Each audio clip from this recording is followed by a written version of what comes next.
I have no idea who's mutilated any of these cows at all. Something has silently stalked and killed thousands of animals in the U.S. It makes the hair on the back of your head kind of want to stand up. It's mostly cows, mutilated in strange ways. Same body parts taken every time. The eye was gone and the tongue was cut out.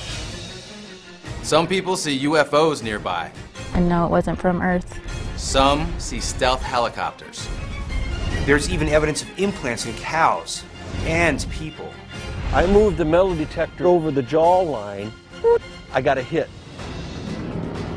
Amazingly, we have a fresh kill. This is serious, so nobody's investigating it.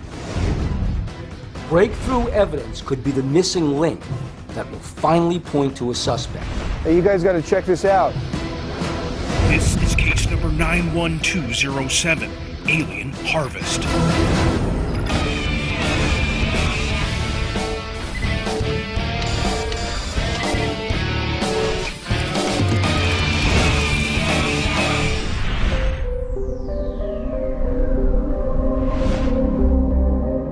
We have a new case in Missouri that just happened, so we have fresh evidence, and guys, for looking into cattle mutilations, it doesn't get better than this.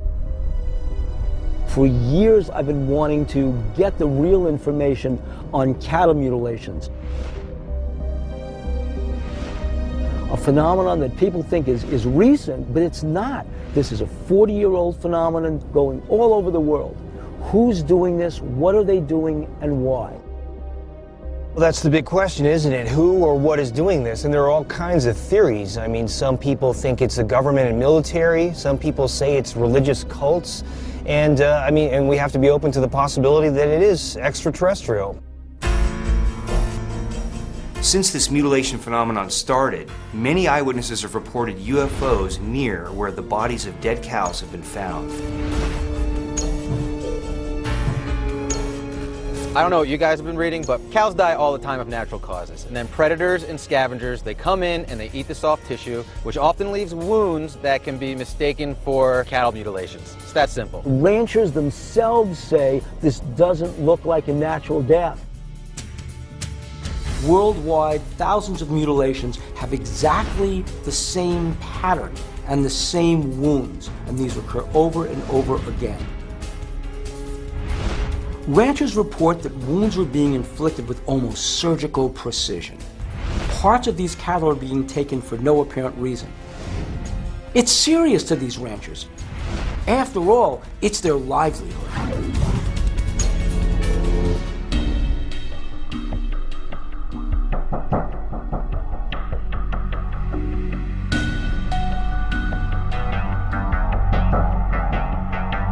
Bill. Ken, how are you? Good to see you again, sir. Good to see you. How are good you? to see you, gentlemen. From Dulce to Missouri, the mystery deepens. Ken Storch, 31 years in law enforcement. Bob, he's run undercover operations for a whole host of federal law enforcement agencies. Both of them have investigated the cattle mutilation phenomenon for years. They came to Missouri to investigate a 2008 cattle mutilation phenomenon reported by Galen Jones on his ranch. But when they got here, they found something neither of them expected.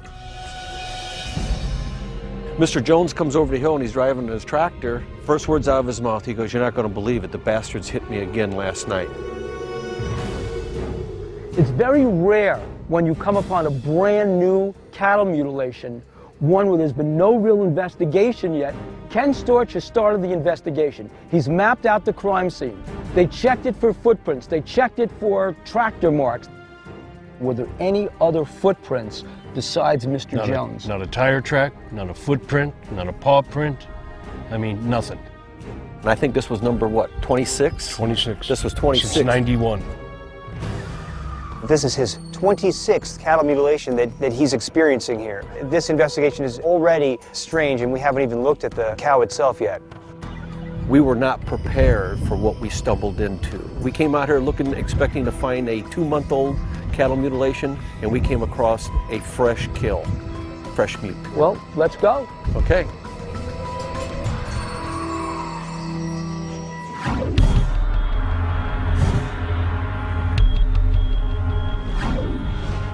Okay, could you describe the crime scene exactly as you saw it? I'm glad you used that term, Bill, because that's exactly what we're dealing with here is a crime. This particular incident, the cow was laying on its side with its head tilted back.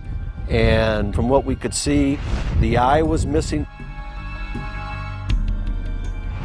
The mouth is clenched shut. We had to pry the mouth open to see if the tongue was there, and it was gone. When you saw this animal, how much rigor had set in? It was to the point where I would say it had been dead, I'm guessing here, between 4 and 6 hours. Well, I gotta tell you guys, I'm really not looking forward to seeing a mutilated cow. Well, I don't blame you there. It's a gruesome sight, and it's something that defies explanation, at least at this point. Well, I feel bad for this rancher. This is his 26th one. You know, you lose 25 head or so in a period of 10 years. The worst part of it is the law or nobody can find what's going on, and I have no idea who's mutilated any of these cows at all.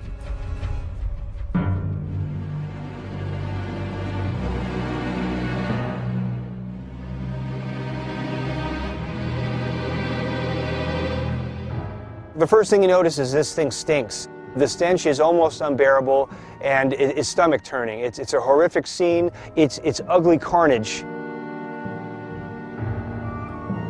So when you initially found it, what was mutilated on the cow?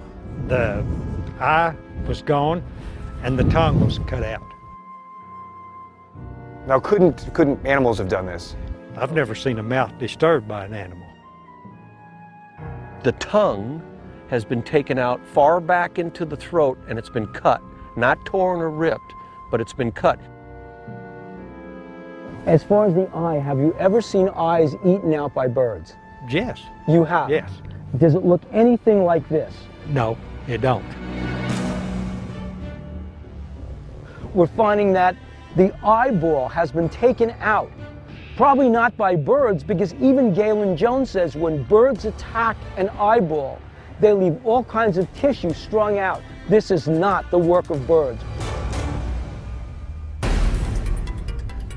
Tuesday morning, which was the 10th, when we came back out here, Galen informed us that the teats, 2 sets of teats, had been removed from the udder.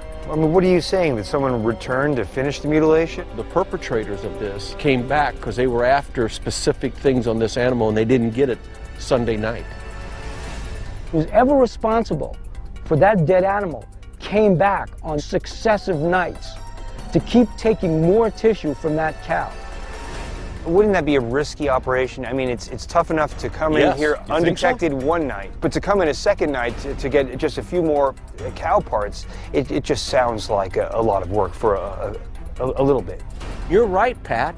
The second time, you know they're going to be a hell of a lot more cautious because they now know that this cow's been discovered dead. But why would they risk that? Who would risk that? Whatever it is that they're after on this animal, the reward is worth the risk. The day this cow was discovered was Monday. The tongue and the eye had been mutilated. The next day, Tuesday, the cow had been mutilated even further. But that's not all. Whoever mutilated this cow returned on a third night to mutilate this cow even more. When I come back on Wednesday morning, they'd cut the other 2 teats off and the lower part of the udder. And the anus has been cored out. Yes. So this is 3 nights and 3 different mutilations on the same cow. Yes.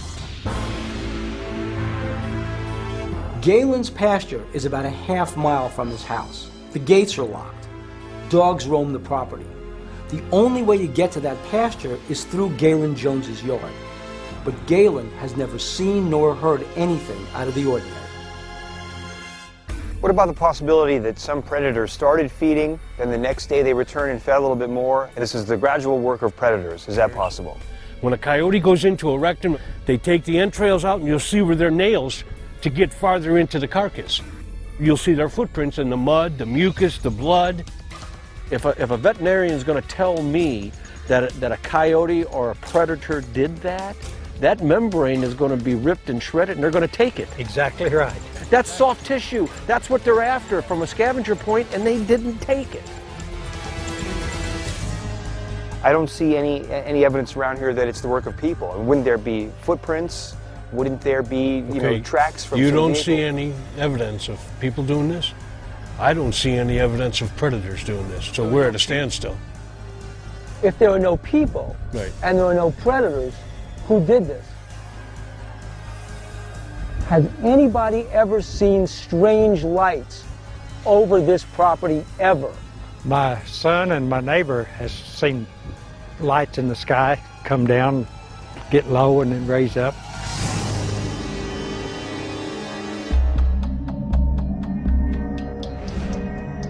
Helicopters come over my place all the time. Galen says his son has seen strange lights over his property less than 2 miles away. They're always quiet. They're not like a normal helicopter. When you say often, how often are you implying? Oh, I'm saying a couple times a week I'll hear them. Now, did they make any sound at all? More a swooshing sound is all you hear, just a swoosh, swoosh, swoosh, and it's real quiet. You're seeing quiet helicopters? Is that what you're saying? Or Yeah, you're just... I'm seeing actual helicopters, you know, but they're quiet, and they're not marked. Do you ever see lights on the helicopters? Never. It's really not surprising that there's military activity in the area. Whiteman Air Force Base is 180 miles north of Galen's ranch, and Fort Leonard Wood is just 80 miles away. So this may account for the helicopters that Dan Jones is seeing, but it's not just helicopters flying over the ranch. Could you explain what you saw and when you saw them? One was with a bright red light, about 3 top tall, and it would flash real slow, and you could tell it was just hovering. There'll be one bright light, and then there will be some smaller lights that are slowly flashing. Do they flash or pulsate? Yeah, but they've got a different pulsate and a different flash than a plane. It will move back and forth. They drop straight down. They'll stop just as quick on the way down and go right back up, and then just disappear.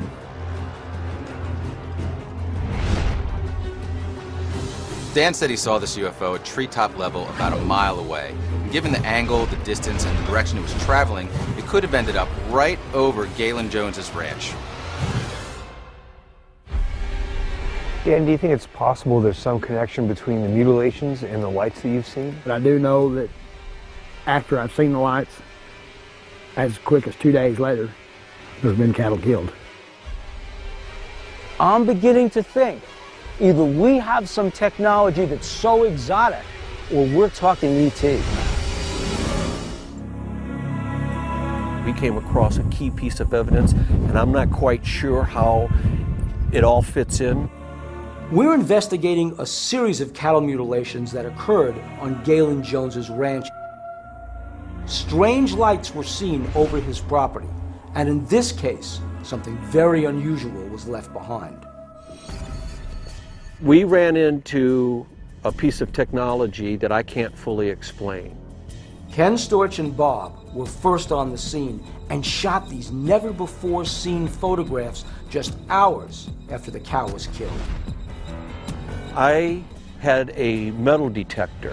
When I scanned over the cow's head, specifically the ear, I got a beep. I backed away and I reprogrammed it and recalibrated it for precious metals. It's more sensitive on precious metals. I came back, scanned over the ear and over the head, nothing. When I moved down over the jawline, I got a hit. By this time, I'm shook up. I mean, internally, my mind's racing. I moved the metal detector over the jawline, got nothing again, moved it over the neck in this area right in here, I got a hit. I almost can't believe what I'm hearing. How could a piece of metal be moving around inside the skull of a cow? Maybe this thing was emitting some strange frequencies at certain times and other times not. I don't know, but this is really unexplainable, and I'm having a hard time believing it. Are you describing some kind of detection evading implant? I think that's exactly what we were dealing with, Pat. We think that the sound wave of the metal detector, the frequency, triggered a defensive action it was trying to hide, and it took evasive action. It was running from my signal.